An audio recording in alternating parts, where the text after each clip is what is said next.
Buonasera a tutti, buonasera a chi sta seguendo di Sottoscala. Sottoscala è una piccola rubrica che sto tenendo in questo periodo di queste limitazioni che abbiamo negli spostamenti. Una rubrica che fa parte di un progetto che è Coro Online. State ascoltando Banchieri dal festino per il giovedì santo, per il giovedì grasso, scusate, il brano centrale di questo pezzo, che è La Capricciata, preceduta dalla sua introduzione. La Capricciata con il contrappunto bestiale alla mente.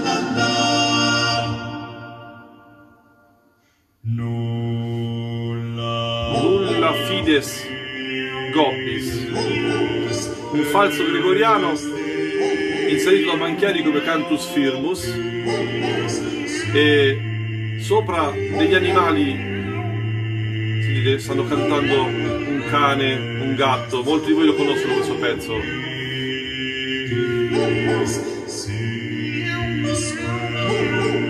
Un pezzo non troppo complesso, anche se la parte soprani è abbastanza difficile.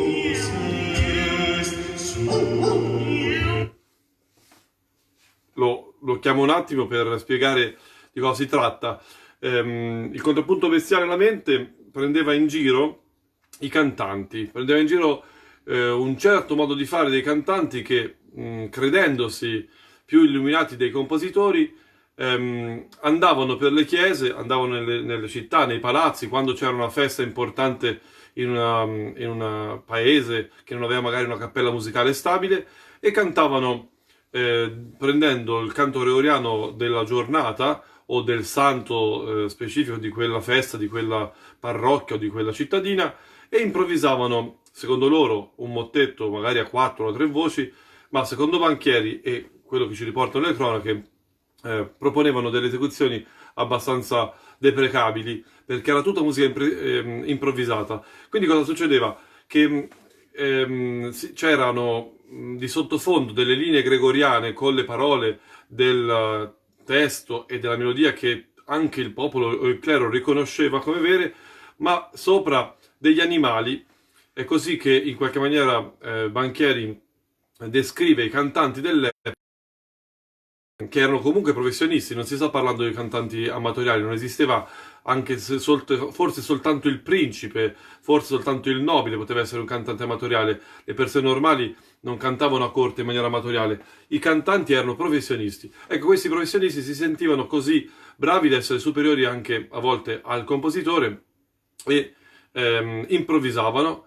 E questo è il modo con cui Banchieri li prende in giro. Questo per far capire che il Rinascimento, di cui abbiamo parlato la settimana scorsa, che con tutte le sue regole, la sua intenzione, diciamo, univoca del rapporto tra la parola e la musica, il suo percorso letterario di connessione con la frase, la parola e quindi col testo, è anche un periodo in cui ci sono tantissime invenzioni legate a testi umoristici, a testi bizzarri. Per questo l'ho voluto chiamare questo incontro quei pazzi del Cinquecento, quei burloni del Cinquecento, perché ci sono tantissimi brani, c'è un repertorio sterminato di musica che è nata per far ridere, per far riflettere facendo ridere, e che non era neanche il livello di altezza del madrigale o di altre chanson d'amore,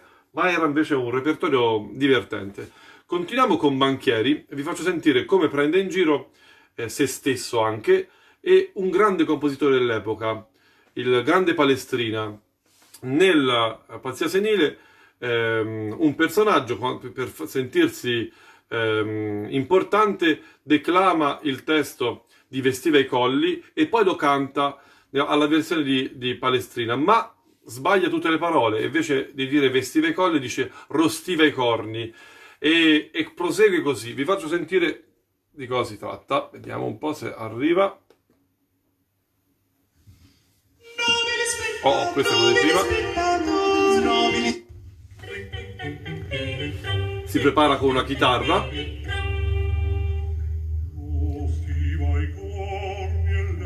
Il cantante rostiva i corni e le castagne al forno. Quindi Banchieri, in questo caso, nella Pazzia Senile, invece fa una citazione di un madrigale famosissimo di Palestrina, lo prende in giro lo stile di Palestrina in qualche maniera, però lo fa anche suo e quindi dimostra la sua capacità tecnica, e ci fa un inserto palestriniano all'interno di un'opera sua. Chiaramente l'opera è totalmente diversa, ma è una citazione importante. Sempre Banchieri, in un'altra sua famosissima opera, La barca di Venezia per Padova, oltre a farci una lezione di docente di musica lucchese, ci fa sentire altre cose.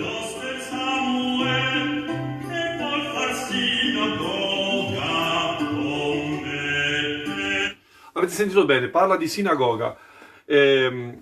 Banchieri in questo momento non è che prende in giro, però cita il modo di parlare e di gesticolare e le parole degli ebrei all'epoca. Chiaramente erano vissuti come estranei, come anche una parte della popolazione da prendere in giro, da mettere da una parte, un po' perché c'era un rapporto anche con l'economia, ma molto anche legato proprio alla loro lingua. E sentite che ora nel testo e poi anche nel come bisogna cantare questo pezzo, che fa parte della barca di Venezia per Padova, lui prende proprio in giro il modo di parlare, usa sinagoga, usa la parola Samuel, tutti dei nomi tipici di derivazione ebraica, e tutto questo lo fa dentro a un'opera che anche questa volta, come il Festino, racconta un percorso. Questa volta è il percorso di una barca che di notte si sposta da una città all'altra nel Veneto, e ci sono tanti personaggi. Questi personaggi raccontano storie, e quindi è importante e divertente ascoltarlo. Ci sono delle versioni anche con una specie di messa in scena molto interessanti che si possono vedere in internet. La cosa particolare è che pensare che oggi, se uno si permettesse di scrivere un brano musicale che prende in giro un'etnia, una cultura, una lingua, sarebbe tacciato sicuramente di persona che non ha controllo, che non ha il senso della realtà, persona che non sa stare al mondo, persona che è offensiva. E invece in quest'epoca era abbastanza tipico che si potesse utilizzare la musica e la parola anche per prendere in giro altre figure, altre parti della nostra società. Faccio ancora sentire un po'. Questo riprende il modo di cantare degli ebrei nei loro canti religiosi nella sinagoga. Prima ha detto che vogliono fare sinagoga e cantano tutto nasale.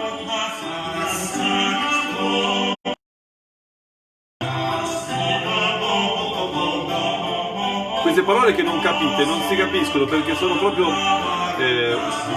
sillabe tirate fuori dalla lingua ebraica così casualmente. Ma da dove parte questo percorso? Non certamente con Banchieri. La settimana scorsa, per chi ha sentito questa parte di intervento mio, abbiamo terminato con il Grill Buon Cantore di Josquin des Prez. Ecco, Josquin des Prez ha un altro brano e divertente che è Scaramella va alla guerra, e quindi si va già ai primi del Cinquecento, ma la musica che in qualche maniera prende in giro, o la musica che in qualche modo racconta storielle, non necessariamente storie d'amore importanti o storie sul senso o racconti sul senso della vita o scritti da grandi poeti, ma storielle, a volte anche facezze, a volte anche prese in giro, esisteva già nel Medioevo. E sicuramente chi conosce ad esempio i testi medievali satirici ne riconosce una vena a volte anche crudele di questi testi. Ecco, Scaramella va alla guerra di Josquin des Prez. Ascoltate un attimo.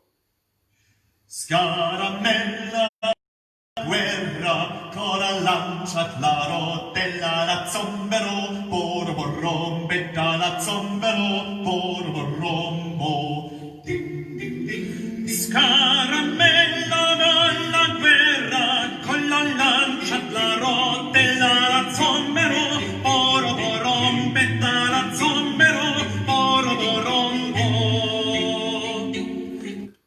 Non posso farvi sentire tutti questi pezzi, ma sapete il titolo, potete andarvene a cercare. Il mondo francese, da cui deriva Josquin, cioè il mondo fiammingo, diciamo, del nord Europa, non in tutte le parti diciamo dell'Europa, ma in Francia in particolare, sviluppa, come in Italia, un senso molto forte di umorismo attraverso la musica e anche di rumorismo. Infatti Josquin e poi nello stesso periodo in Francia Clément Jeannequin cominciano a utilizzare dei fonemi che sono onomatopeici e richiamano degli elementi. In questo caso per Scaramella era una chitarra din din din, lo sentiremo poi alla fine in Orlando di Lasso con Matona mia cara, con anche in quel caso la chitarra, ma Jeannequin lo utilizza in tantissimi altri brani, tra cui La Guerre. Lui fa una imitazione della guerra. Ora vi faccio sentire l'inizio di questo pezzo, ma la parte più interessante dove c'è questa guerra è la parte centrale, è un pezzo che dura quasi 8 minuti, 7 minuti e mezzo, 7 minuti, è un pezzo straordinario che vi faccio sentire, ma che...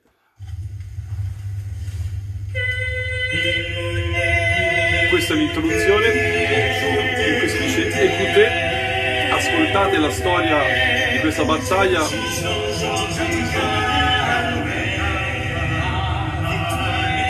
Parla di una vittoria dei francesi contro gli svizzeri, una vittoria di una battaglia svoltasi in Italia, ma vi faccio sentire la parte centrale. Sentite? Questi suoni sono scritti in partitura, sono fonemi che nascono per fare l'imitazione della battaglia, dei colpi, delle lance. Questi fondi sono probabilmente le frecce che ci passano accanto, fatti patoc sono gli scontri tra gli scudi, le lance. I tarirà sono le chiarine, le trombe che danno i segnali di dove attaccare.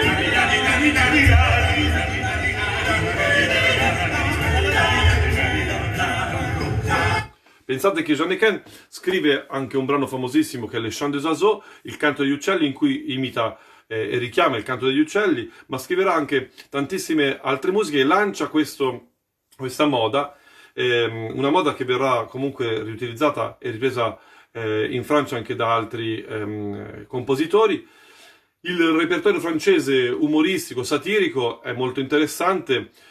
Molti di voi conosceranno sicuramente Il et Belle Bonne, che è un racconto tra due comari che parlano del proprio marito che non le batte e che però loro si prendono il loro gioco, il loro piacere, e finisce con lo scoccodio, proprio il richiamo alle onomatopee di Clément Jeannequin.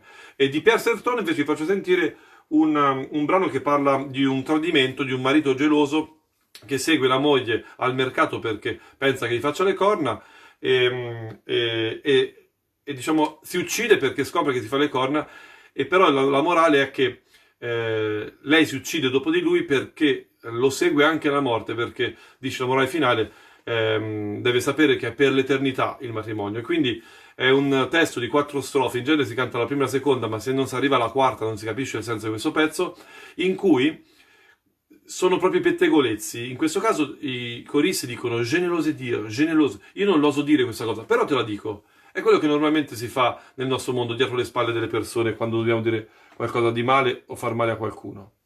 Non va bene, Je le vous dirai.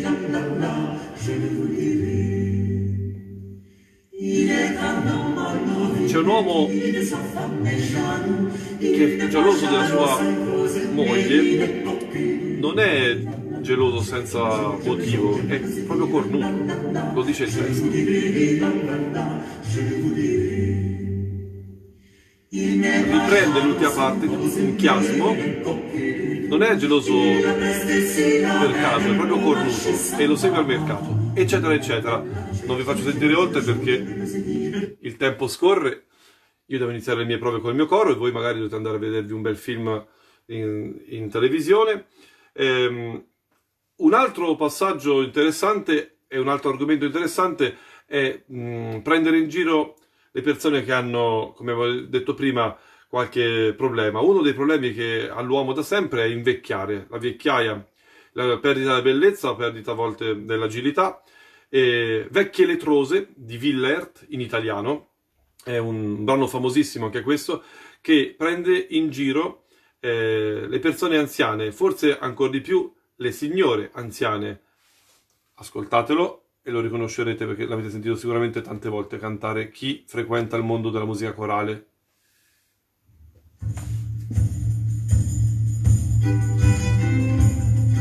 Questi strumenti, come per la musica del 400, sono stati aggiunti dagli esecutori e in partitura voi avete soltanto la parte vocale. Poi se uno ha la fortuna di lavorare con gli strumentisti fa questo tipo di cose. Sentite la ritmicità.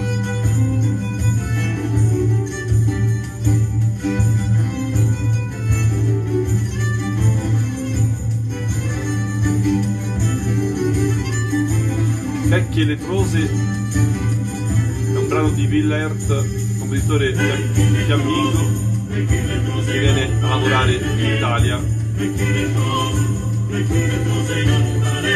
Non valete niente, vecchie letrose, siete soltanto buone a chiacchierare, a fare chiasso in piazza, a fare il pettegolezzo di cui parlavamo prima.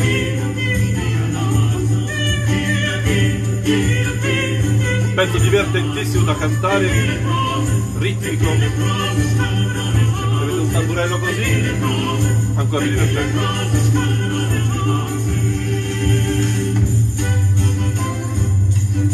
Sempre di vecchie parla un altro pezzo di Scandello, compositore italiano molto famoso.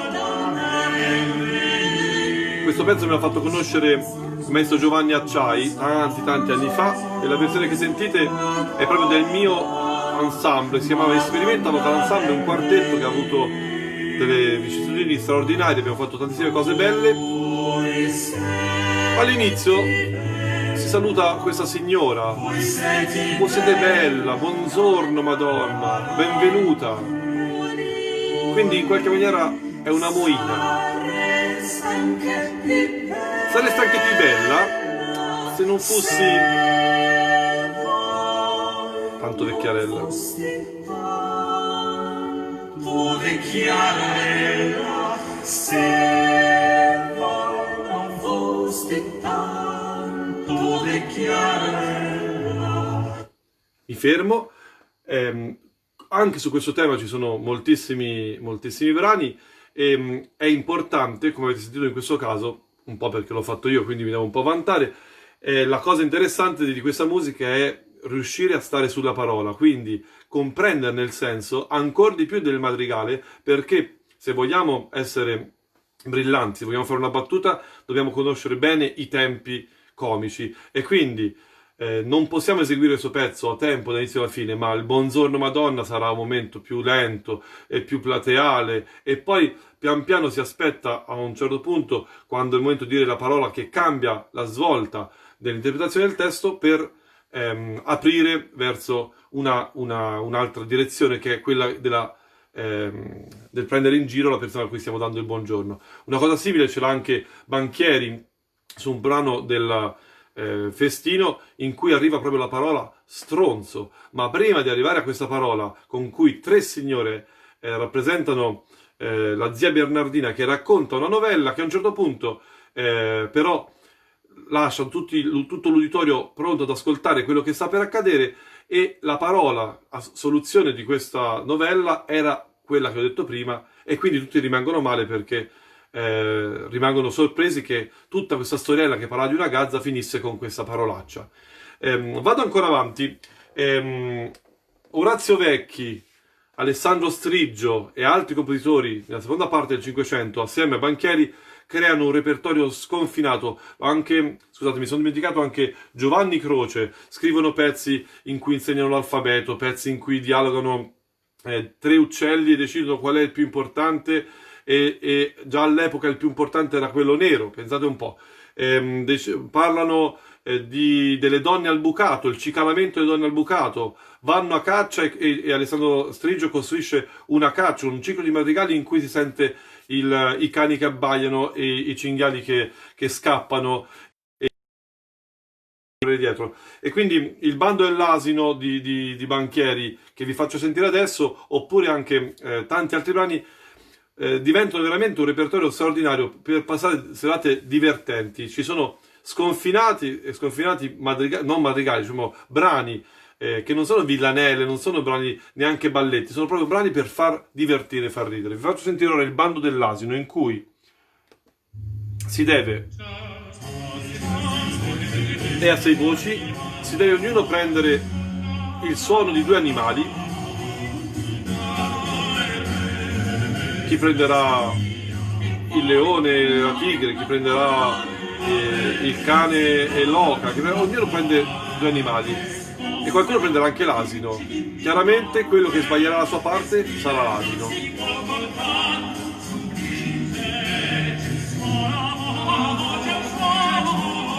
Questa è la presentazione. Sono messi d'accordo su come proseguire. La cornacchia e il cane. La pecora e il cucco. L'usignolo e il gatto. Sono proprio... è un modo per giocare attraverso la musica. Si divertivano. Erano burloni attraverso la musica. Ora iniziano a cantare. Orsù cantate, allora, sentite.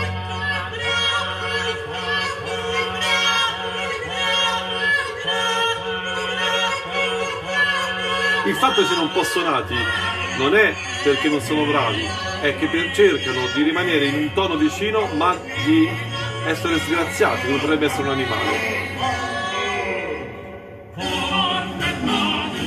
Qualcuno ha sbagliato, infatti dicono fermate il concerto, qualcuno ha sbagliato e l'asino sbaglia. Seconda parte del pezzo ci sarà il bando dell'asino, cioè l'asino viene mandato fuori da quel convitto di cantori. Chiudo con Orlando Di Lasso, compositore straordinario che ha scritto di tutto, da mottetti a mottetti diciamo con approfondimenti molto particolari e anche molto complessi, come Le lacrime di San Pietro. Ha scritto brani in lingua francese, in lingua italiana, canzoni, villanelle, ha scritto brani in lingua tedesca. Per divertimento ha scritto anche delle villanelle alla napolitana, da cui vi faccio sentire Alla Pia Calia, che è un gramlò, è un nonsense, non vuol dire nulla, e è interessante anche in questo caso il fatto che nasca in questo tempo l'idea della musica senza testo. Alla Pia Calia. Siamo bella gualà, non vuol dire nulla. Sembra sentire le invenzioni di Fo, oppure, per chi conosce il mondo corale, dei brani di Jennefeld sulle sillabe, tipo Claviante Briglioso o Villa Rosa Sarialdi.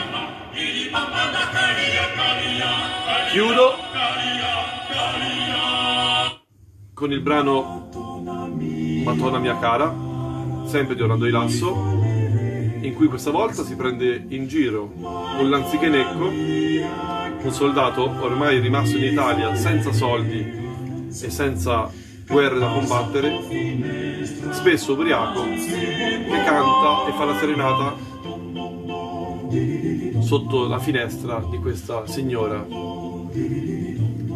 anche in questo caso molto dolce. Ci prova, parla anche di non essere come Petrarca lui.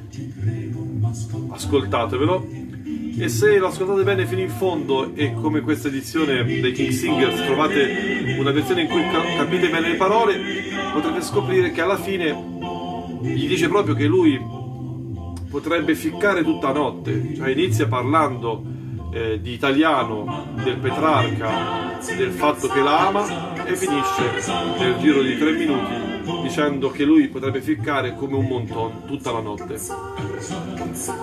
Allora vi saluto, ci vediamo martedì prossimo per un rinascimento un po' diverso, un po' più alto, ma è altissima musica anche questa, divertente, e il divertimento non deve farci paura. Quello che devono farci paura sono i cantanti che si credono bravi.